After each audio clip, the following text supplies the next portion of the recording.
Kadilas memutar bola matanya. Raut wajahnya jelas terlihat sedikit murung. Saat ini, dengan indeks kemampuan Esper yang hanya sedikit di atas 40.000 poin, ia masih bisa memainkan peran dalam perang berskala kecil hingga menengah di bumi. Namun di tempat ini, kesatria berkeliaran di mana-mana, sementara uskup jumlahnya begitu banyak hingga tak ada artinya. Ia hanya bisa diam-diam menjadi pemeran pendukung dan membersihkan musuh-musuh kecil.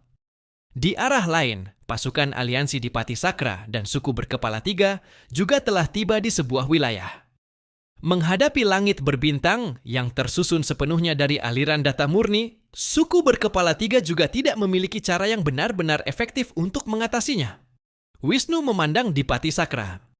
Apakah takdir memberitahumu bagaimana kita harus melangkah? Dipati Sakra mengangkat kedua tangannya dengan pasrah. Petunjuk takdir itu samar.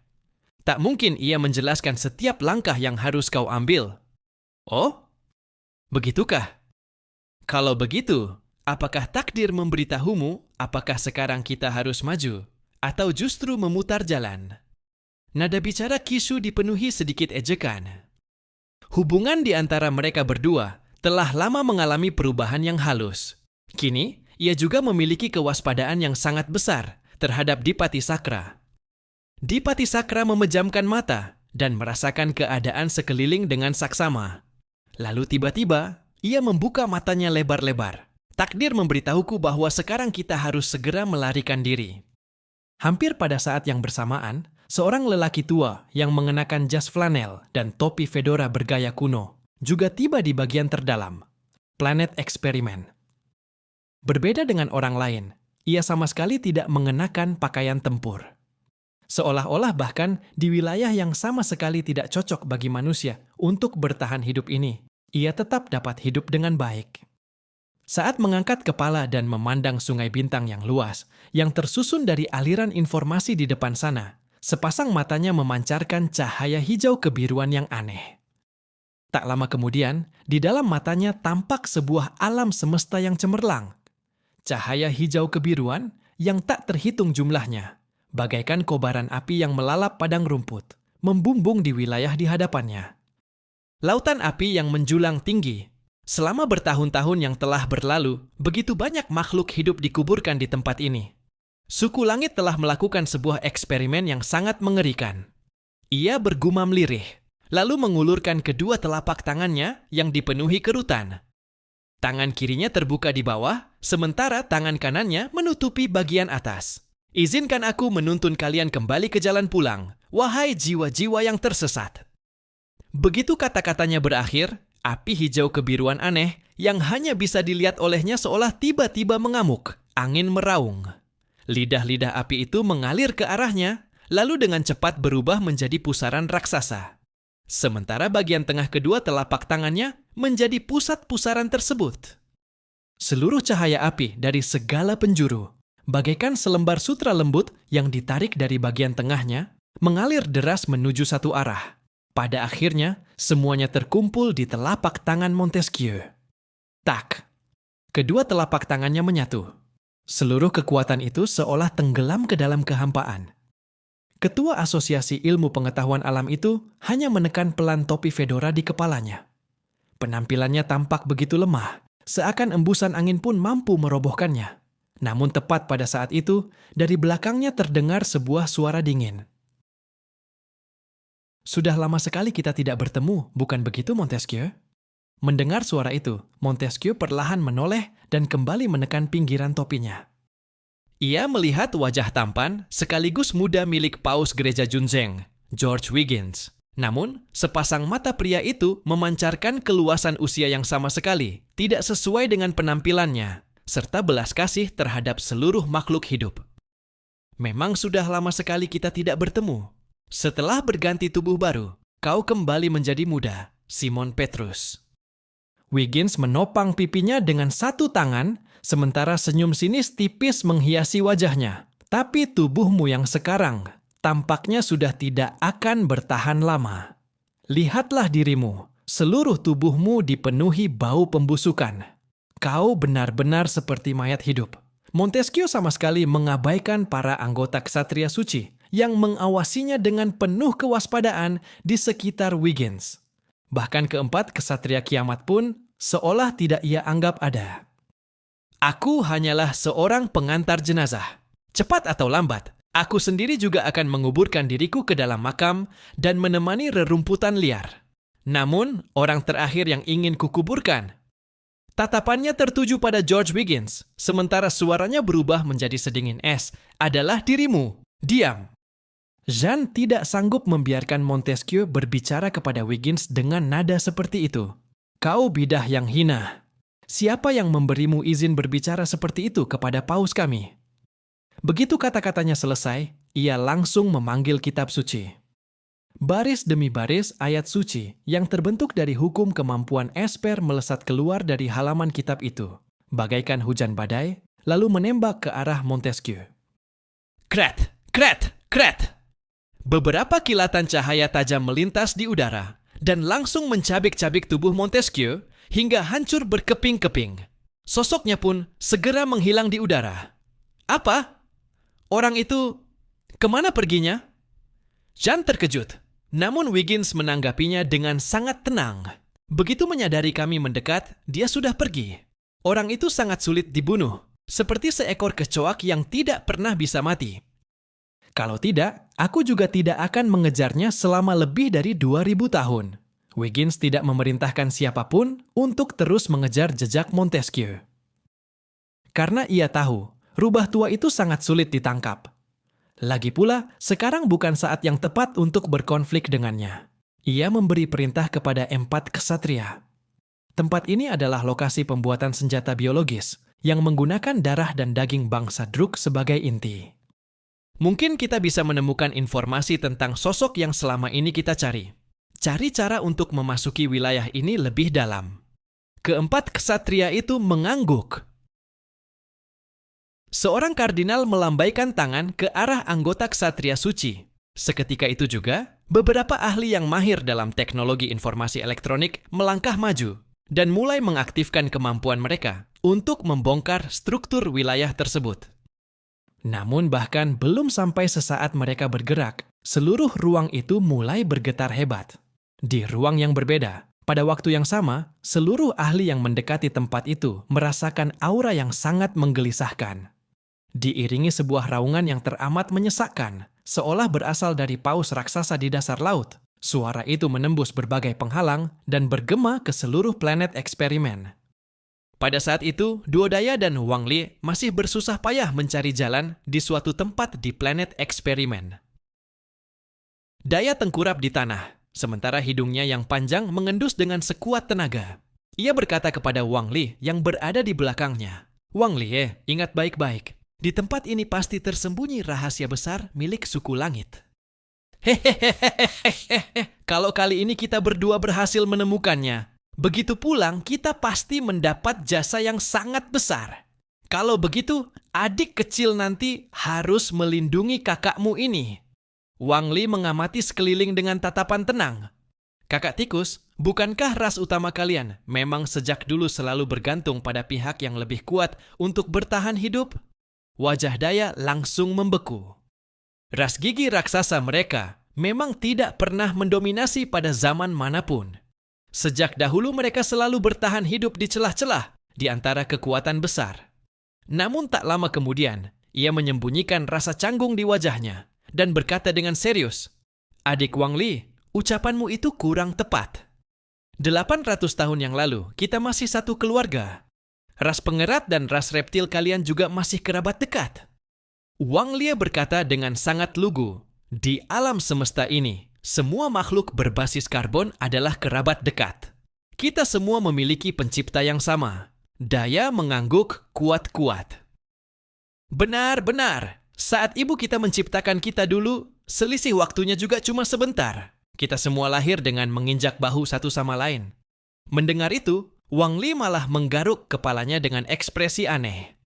Tapi kakakku bilang, aku cuma punya satu ibu. Jadi, ibu yang kamu maksud itu sebenarnya siapa? Wajah Daya seketika menjadi penuh kekhusyukan. Ia mengangkat satu jari dan menunjuk ke arah langit. Memangnya masih perlu ditanya? Tentu saja pencipta agung, Gahewu.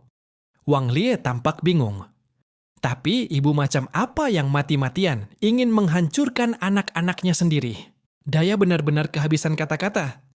Matanya berputar mengamati sekeliling. Saat itu mereka berada di koridor langit berbintang. Ia tahu bahwa sang pencipta hadir di mana-mana, sehingga buru-buru berkata dengan suara lantang. Apa maksud ucapanmu itu? Kalau menurutmu alam semesta ini jelek, kenapa tidak pindah saja ke alam semesta paralel? Aku juga makhluk generasi kelima. Tapi menurutku hidupku sangat bahagia. Alam semesta paralel. Garis-garis hitam seolah muncul di dahi Wang Li. Tentu saja alam semesta paralel itu ada, bahkan jumlahnya begitu banyak, hingga tak terbayangkan. Tetapi di antara alam semesta yang tak terhitung banyaknya itu, mungkin hanya tempat inilah yang memungkinkan kehidupan berbasis karbon bertahan hidup. Saat keduanya sedang mengobrol tanpa arah, tiba-tiba tatapan Wang Li berubah serius. Aku merasakan aura seorang yang sangat kuat. Yang kuat? Jangan-jangan Arakui? Daya bertanya dengan gugup. Bukan Arakui biasa. Dibandingkan yang pernah kita temui sebelumnya, yang ini jauh lebih kuat. Ini benar-benar lawan yang mengerikan. Tepat ketika Zhang Yi dan yang lainnya berhasil menerobos wilayah arus informasi. Di daerah lebih dari 5.000 meter di bawah mereka, sebuah ruang penyegelan yang luar biasa besar tiba-tiba dihantam hingga terbuka. Saat Zhang Yi melarikan diri dengan tergesa-gesa, ruang yang terbentuk dari arus informasi itu perlahan-lahan menghilang karena hilangnya kubus superdimensi. Di tempat itu, anggota dari berbagai kekuatan yang telah tiba pun saling menyadari keberadaan satu sama lain. Wajah mereka dipenuhi ekspresi serius, penasaran, dan aneh saat saling memandang. Zhang Yi berkata dengan suara berat, "Hati-hati, sesuatu yang besar akan datang." Tanpa perlu diberitahu, semua orang juga sudah bisa merasakannya. Pada detik berikutnya, dari ruang di bawah sana, satu demi satu dinding pemisah ruang dihancurkan oleh kekuatan dahsyat hingga memperlihatkan sebuah gua hitam pekat. Lalu, sebuah wajah pucat yang mengerikan, cukup untuk membuat siapapun merinding saat melihatnya. Memaksa dirinya menerobos lubang itu sambil mengaum marah. "Auh!"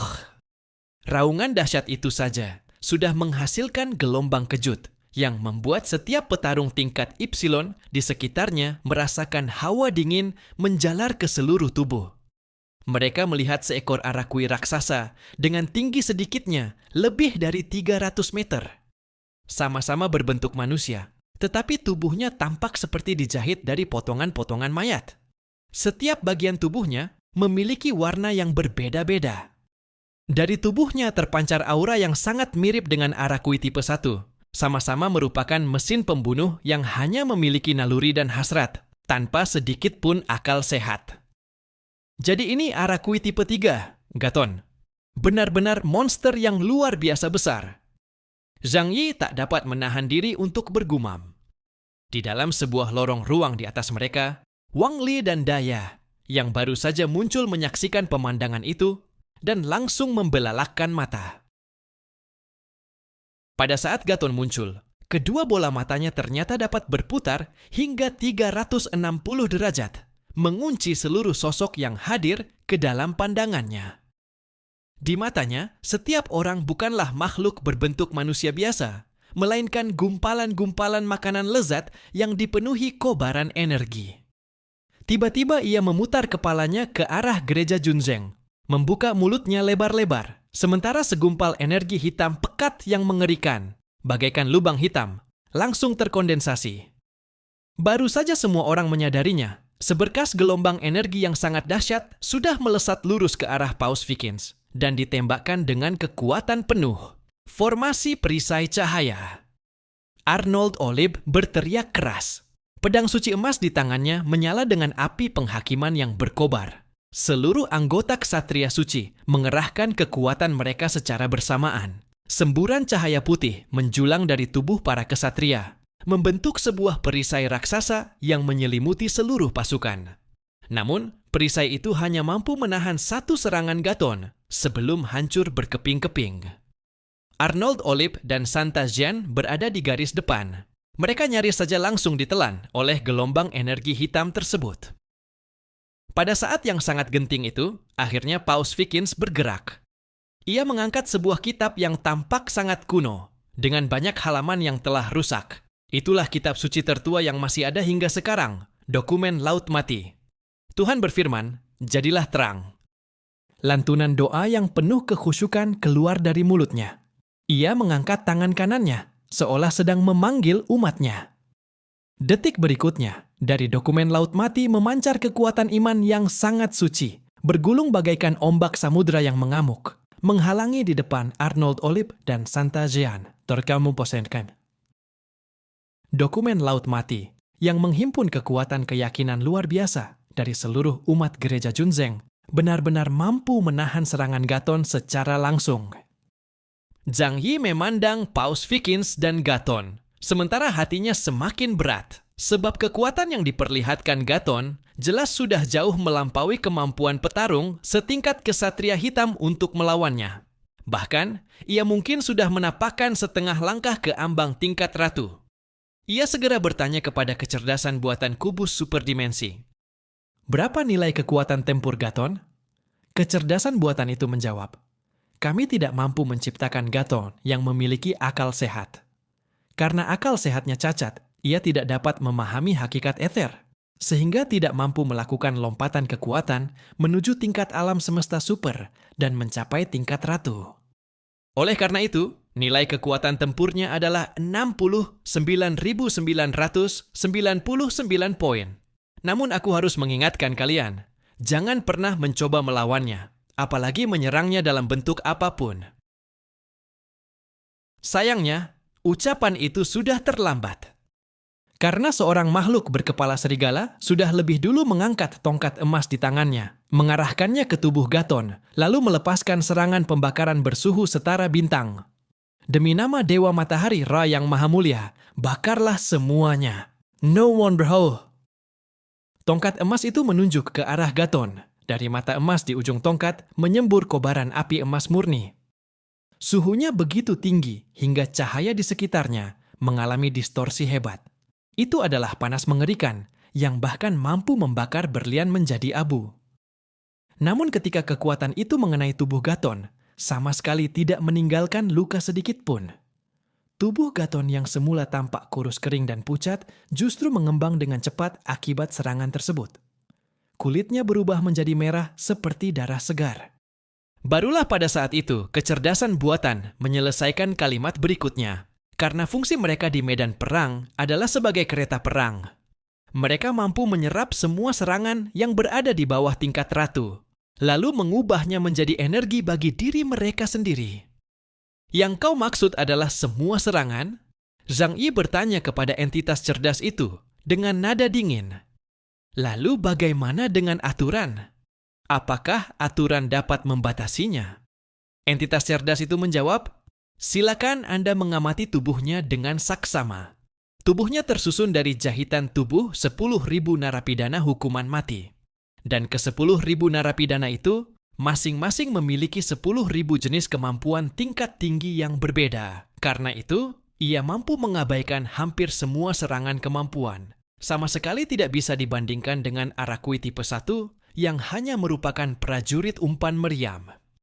Di benak Zhang Yi, sebuah gambaran mulai muncul. Di medan perang zaman kuno, ketika menghadapi serbuan kaum Druk yang nyaris abadi dan memiliki tubuh yang sangat kuat, kaum bintang langit menjatuhkan satu demi satu Gaton raksasa dari kapal perang antar bintang mereka. Bagaikan kereta perang biologis berukuran kolosal, mereka menggilas medan perang dengan suara menggelegar. Di bawah serangan ganas kaum Druk, mereka bukan hanya tidak hancur, tetapi justru semakin membesar dan semakin mengerikan. Wilayah tanpa wujud. Zhang Yi segera menjauhkan diri sejauh mungkin dari Gaton. Orang-orang lain masih belum mengetahui seberapa kuat Gaton, tetapi Zhang Yi sangat memahami kekuatannya. Pada saat itu, tindakan gegabah Hulan langsung membuat Gaton mengalihkan sasaran serangannya. Ia mengangkat tangan kanannya yang sangat besar, lalu mengayunkannya ke udara. Hanya dengan satu ayunan itu, badai yang luar biasa mengerikan pun tercipta. Tak seorang pun pernah membayangkan bahwa kekuatan angin dapat mencapai tingkat seperti itu. Daripada menyebutnya angin, lebih tepat jika dikatakan bahwa itu adalah gelombang kejut yang tercipta akibat kekuatan dahsyat dari satu ayunan tangannya. Gelombang kejut itu terus bergetar dan menyebar di udara, lalu menghantam Hulan, Monch, dan yang lainnya. Beberapa petarung tingkat kesatria sudah melindungi tubuh mereka dengan kemampuan masing-masing sejak awal, tetapi mereka tetap terpental jauh karena hantaman itu. Ada juga yang berniat melarikan diri karena sama sekali tidak ingin bertarung melawan monster mengerikan ini. Namun, begitu Gaton muncul, ruang di sekeliling mereka mulai runtuh dengan suara bergemuruh. Pupil mata yang sinsin langsung mengecil. Ia berkata kepada Zhang Yi, "Gawat, seluruh planet eksperimen mulai runtuh." Zhang Yi menatap kubus putih yang melayang di depannya, lalu bertanya dengan dingin, "Ini ulahmu, bukan?" Entitas cerdas dari kubus putih menjawab dengan tenang. Meskipun saya tidak memiliki bom antimateri tingkat planet yang mampu menghancurkan seluruh isi planet, sebelum saya dikendalikan oleh Anda, Tuan, saya telah menetapkan sebuah program dasar. Begitu saya kehilangan kendali atas seluruh planet ini, itu berarti planet eksperimen telah jatuh. Pada saat itulah seluruh struktur planet eksperimen akan mengalami keruntuhan struktural. Meskipun cara ini tidak akan mampu membunuh para penyusup yang kuat, setidaknya dapat memberi Gaton cukup waktu. Dan selama waktu itu, tidak seorang pun akan mampu melepaskan diri dari makhluk abadi yang telah kelaparan selama puluhan miliar tahun. Kulit kepala Zhang Yi langsung terasa kesemutan. "Bukankah kalian sudah menyegelnya?" Entitas cerdas itu menjawab, "Benar. Ini adalah makhluk yang hanya bertindak berdasarkan naluri. Tidak ada obat ataupun perangkat fisik yang dapat membuat mereka tertidur. Kami hanya menggunakan perangkat eksperimen khusus untuk mengurung mereka secara paksa. Tidak lebih dari itu." Pada saat itu juga, suara Lukeran terdengar penuh kegembiraan. Walaupun situasinya jelas tidak tepat, ia tetap tidak dapat menahan diri. "Kak Zhang Yi, logam yang berada di bagian terdalam planet eksperimen adalah material penyegel kemampuan yang paling ideal yang selama ini kita cari." Zhang Yi memikirkannya sejenak dan merasa memang benar. Benda itu bahkan mampu menyegel Arakwiti tipe 3 selama puluhan tahun. Betapa hebat kemampuannya dalam menekan kekuatan kemampuan, sekaligus betapa tangguhnya sebagai material fisik sudah dapat dibayangkan. Zhang Yi menarik napas dalam-dalam, lalu berkata kepada entitas cerdas itu, "Katakan padaku bagaimana cara membunuhnya. Di mana kelemahannya?" Entitas cerdas itu menjawab, "Jika Anda dapat mencapai tingkat ratu dan memiliki kekuatan aturan penyegelan yang sangat kuat, atau memiliki kekuatan absolut yang mampu meledakkan tubuhnya dari dalam, maka Anda dapat mengalahkannya."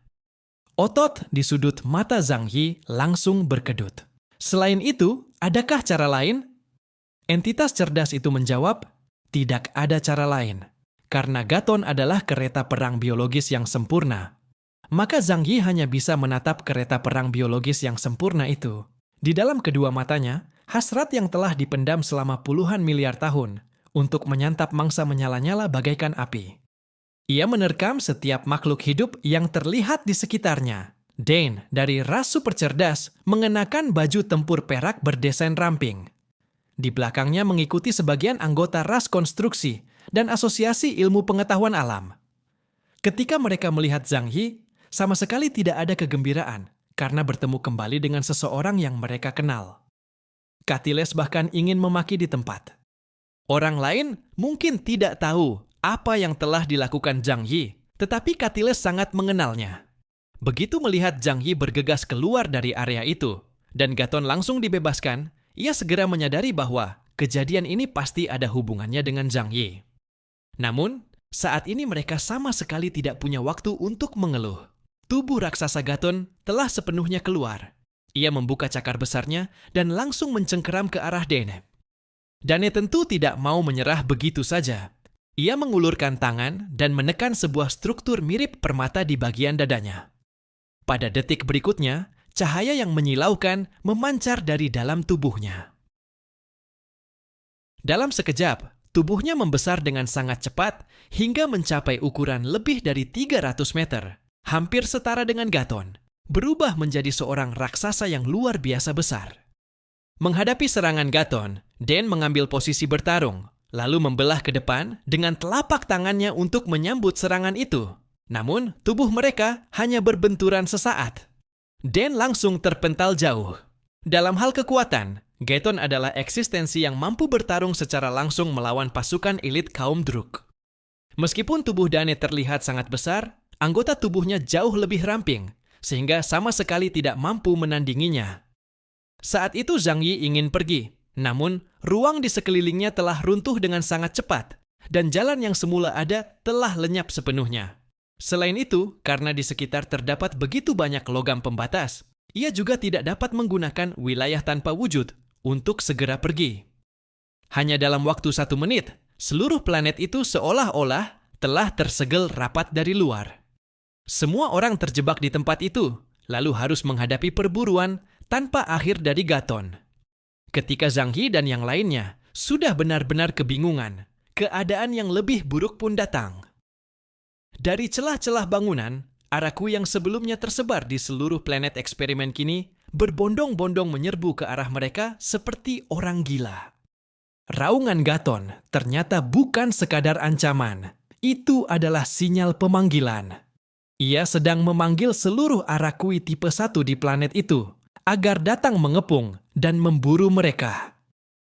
Kali ini keadaan benar-benar menjadi sangat buruk. Zhang Yi hanya merasa kepalanya berdenyut hebat. Namun pada detik berikutnya, sesuatu yang jauh lebih mematikan terjadi. Mata Gaton tertuju tepat kepadanya. Saat ini, Zhang Yi memang merupakan salah satu orang dengan tingkat energi kehidupan tertinggi di antara mereka semua. Di mata Gaton, dialah mangsa yang paling gemuk dan paling lezat. Gaton membuka mulutnya yang menganga lebar ke arah Zhang Yi. Segumpal energi hitam pekat berkumpul dengan liar. Lalu gelombang kejut yang mengerikan ditembakkan keluar dengan dahsyat. Srit! Dalam sekejap, Zhang Yi mengaktifkan domain tanpa wujud, nyaris berhasil menghindari serangan itu. Siapa sangka, begitu ia baru mendarat, dari lengan Gaton kembali meledak gelombang kejut tajam yang menghantamnya dengan ganas. Kekuatan itu menghantam jubah Taisu, membuat permukaan jubah pelindung itu seketika dipenuhi riak-riak hebat. Untungnya, daya tahannya jauh melampaui daya serangnya. Ia memaksa diri menahan serangan itu, dan Zhang Yi sama sekali tidak terluka. Semua orang di sekeliling tercengang. Mereka baru saja melihat dengan mata kepala sendiri bagaimana Dane dari ras super intelijen terpukul oleh satu serangan Gaton hingga terlempar jauh. Bahkan tidak memiliki kesempatan sedikit pun untuk melawan. Pada saat itu, Changzi dari ras simbiosis berteriak keras melalui saluran komunikasi. Kalau kita masih ingin hidup dan keluar dari sini, semua orang harus bekerja sama melawan musuh. Jangan ada lagi yang menyembunyikan kekuatan. Serang bersama. Semua orang langsung mencapai kesepakatan. Bahkan Zhang Yi pun, untuk sementara mengurungkan niatnya, melarikan diri sendirian dan membiarkan yang lain menghadapi nasib mereka sendiri. Dengan suara berat, ia mengingatkan semua orang, jangan gunakan serangan berbasis energi. Benda ini adalah Arakui versi yang telah ditingkatkan. Serangan biasa sama sekali tidak berguna terhadapnya. Tentu saja, ia tidak mungkin mengatakan bahwa inti planet eksperimen sudah berada di tangannya. Ucapan itu hanya ia sampaikan berdasarkan dugaan agar terdengar masuk akal. Begitu Hulan mendengarnya, kepalanya langsung terasa membesar. Ia meraung di tempat. Lalu bagaimana? Apa kita harus maju dan bertarung jarak dekat dengannya? Dengan tubuh monster seperti itu, siapa yang sanggup menahannya? Dane dari ras superintelijen tiba-tiba bangkit berdiri dan kembali memasang posisi bertarung. Biar aku mencobanya. Lengan kanannya disilangkan di depan lengan kirinya membentuk tanda silang, lalu semburan pulsa partikel yang mengerikan dilepaskan, melesat lurus menuju tubuh Gaton. Itu bukan gelombang energi biasa, melainkan sinar Pix. Inilah jurus pamungkas ras super intelijen yang menggabungkan kekuatan kemampuan super dan teknologi, mampu menguraikan segala materi di dunia. Namun ketika sinar Pix yang dahsyat menghantam tubuh Gaton, hanya sedikit kulit dan daging di permukaannya yang berhasil terkoyak, memercikan beberapa bunga api. Detik berikutnya, luka sekecil itu langsung sembuh dengan kecepatan yang dapat terlihat oleh mata telanjang. Serangan itu benar-benar membuat Gaton murka. Dengan satu lompatan, ia melesat secepat kilat ke hadapan Dane. Lengan raksasanya hanya berayun sederhana, lalu menghantam tubuh Dane dengan keras. Meski Dane mengerahkan seluruh kemampuannya untuk bertahan, ia tetap terpukul hingga terbang puluhan ribu meter jauhnya, lalu menghantam reruntuhan yang telah ambruk. Hidup atau matinya pun tidak diketahui. Zhang Yi menyipitkan matanya, lalu berteriak keras ke arah Paus Wiggins di kejauhan. "Wiggins, coba gunakan kekuatan imanmu. Kekuatan iman adalah kekuatan paling purba, salah satu bentuk paling awal dari ether. Mungkin saja itu akan memberikan hasil yang tak terduga." Ucapan itu juga merupakan cara Zhang Yi untuk menguji seberapa besar kekuatan yang masih disembunyikan oleh paus baru gereja Junzheng itu. Orang-orang di sekitarnya sebelumnya juga telah melihat bagaimana sang paus menggunakan kekuatan iman dari kitab Laut Mati untuk menahan satu serangan Gaton secara paksa. Kini mereka pun ikut berseru. Pada saat seperti ini jangan lagi menyembunyikan kekuatan. Apa gereja Junzheng berniat tidak berkontribusi dan hanya ingin menikmati hasilnya? Nada bicara para wakil berbagai pihak terdengar tenang, tetapi sebenarnya dipenuhi ancaman. Dalam situasi hidup dan mati seperti ini, tidak seorang pun dapat mentoleransi orang yang hanya berpura-pura bekerja.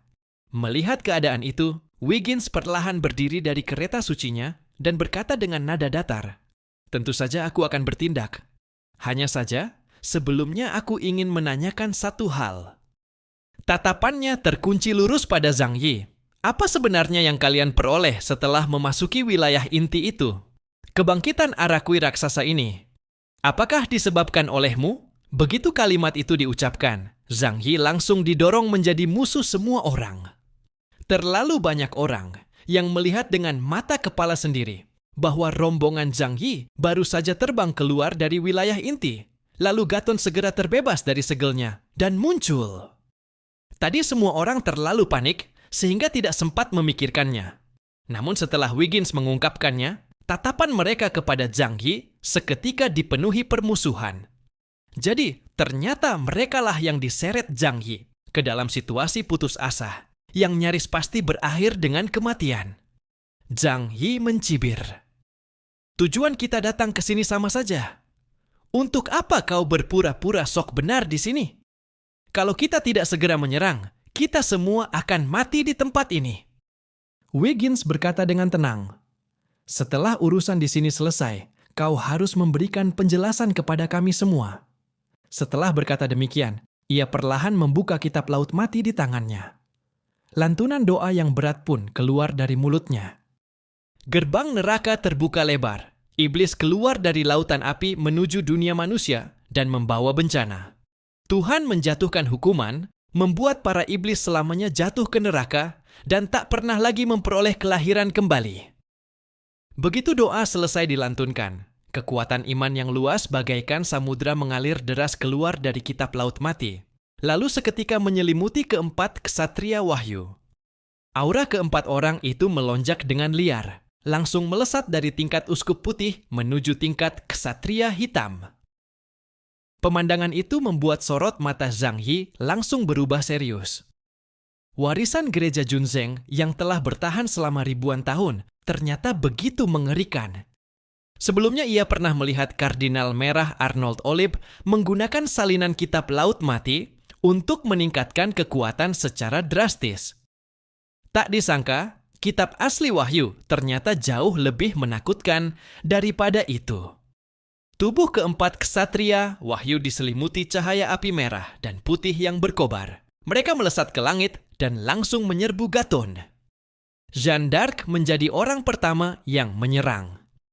Dengan jimat yang terbentuk dari ayat-ayat kitab Wahyu sebagai senjata, lembaran-lembaran kitab memenuhi langit bagai hujan deras dan menyelimuti tubuh Gaton. Lembaran-lembaran kitab itu melayang di sekeliling tubuhnya, lalu seketika meledakkan kekuatan penyegelan yang mengerikan, mengunci tubuh Gaton dengan kuat. Ratapan suster berkabung, telekinesis pemecah ruang milik Bukaman Goethe, ditambah pedang suci api emas milik Arnold Olip. Semuanya menghantam Gaton secara bersamaan. Keempat kekuatan itu berpadu sempurna dalam sekejap, membentuk resonansi kekuatan yang mengerikan dan mengikat tubuh raksasa Gaton dengan kokoh di tempatnya.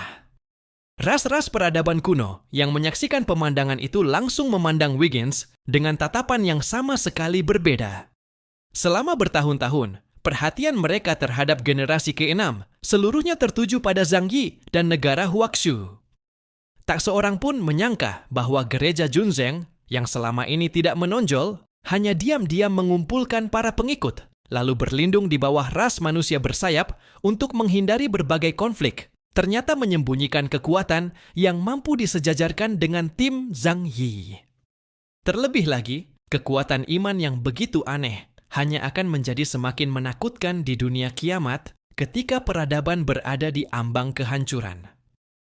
Namun sebelum mereka sempat merasa senang selama 2 detik, sesuatu yang tak terduga terjadi. Tubuh Gaton menggembung, lalu mengempis layaknya sedang bernapas, sambil menahan kekuatan penyegelan yang sangat besar itu. Hanya dalam beberapa detik, Gaton tiba-tiba merentangkan kedua lengannya. Kekuatan penyegelan, yang bahkan mampu mengunci ksatria hitam itu, dihancurkannya secara paksa hingga berkeping-keping. Salah satu kemampuan paling mengerikan milik Arakui, yaitu kemampuan beradaptasi, diperlihatkan secara sempurna pada tubuhnya. Bahkan kekuatan iman yang sangat sulit diadaptasi oleh Arakui tipe 2 pun hampir tidak memberikan efek korosi apapun terhadap dirinya. Perlawanan para penyusup ini benar-benar membangkitkan sifat buasnya. Gaton mengeluarkan raungan yang mengguncang langit dan bumi, lalu membuka mulutnya lebar-lebar. Di kedalaman tenggorokannya, sebuah lubang hitam raksasa langsung terbentuk. Daya tarik yang mengerikan hingga ke tingkat ekstrem seketika menyapu seluruh medan. Arah lubang hitam itu tepat menghadap Daya dan Wang Li. Kekuatan hisap yang mengerikan langsung membuat Daya kehilangan kendali atas tubuhnya. Lalu seluruh tubuhnya melesat dengan liar menuju mulut raksasa Gaton yang menganga lebar.